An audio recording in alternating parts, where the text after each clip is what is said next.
We're a few hours out from kick-off here at the park as City take on Bradford City. And as you can see, the boys are working hard on the pitch, giving it one final cut before the game. We'll be catching up with Chaz in just a little while to see just how the preparations for this one have been going in terms of the pitch.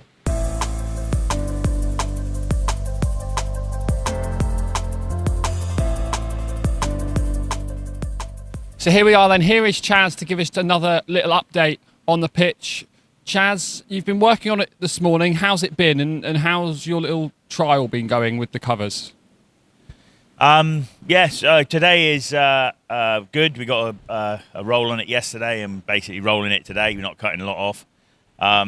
Today's has been condensed slightly by the frost, which was a bit harder than was forecasted, but we anticipated that, so we did our cross cut yesterday, and so we're just going up and down today.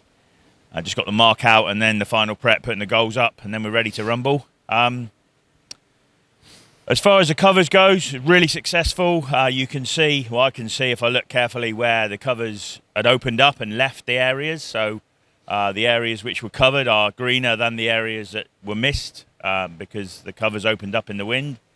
And with the very cold temperatures coming in the next couple of days, even though we haven't got a game, we're so enthused by it that we're going to be covering up after the game tonight. So we'll do a quick divot, put all the furniture away, and then the volunteers champing at the bit to give us a hand, get those covers on, probably till Wednesday when the temperatures go back up, and then we can start thinking about the following Saturday and getting our work done prior to that. And then hopefully we're kind of hopeful that by this time in 2 weeks' time, things will be we'll have turned the corner massively, and things will be, we'll start looking at a bit more grass, and obviously that's a lot easier as a groundsman if you've got grass. I mean, when those covers come off, like you say, perhaps next Wednesday, what is there to do between then and the Grimsby game on the 20th? My head's spinning, really, to be honest, with all the ideas I've got. I want to be doing millions of things, but it's a case of what I'll be able to do with the weather. That'll be the deciding factor. I would love to get a bit more sand on. I'd love to get some holes in it. I'd love to get some bit more seed on and a bit more some fertilizer on to harness the warmth and the longer days. So all sorts of things. And then obviously there's cutting. Hopefully we'll have some grass to cut, but the temperature will decide whether we get any grass to cut. Finally, I guess February is a dream month for you. We've got 8 games, but only 2 of those are at home. I guess if it was the other way around, you'd be scratching your head and tearing your hair out.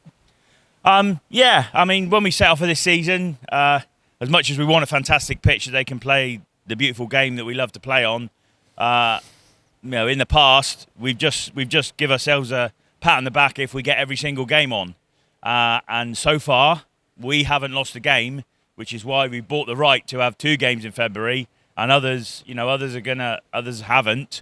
Obviously we're south, so we're southern softies, as all groundsmen say, and we get a lot easier. It's a bit like being in the Med compared to being up north, but we bought the right to have 2 games in February and be able to give our pitch a rest, because we've been able to get those games on sometimes, as we've all witnessed, even in some challenging conditions. But the pitch has paid the price for those games, but we haven't lost any yet. And let's hope it stays that way. Chaz, thanks a lot. We'll let you crack on and get the pitch ready for the game. Yeah, thank you very much. And hopefully we have a good, entertaining game.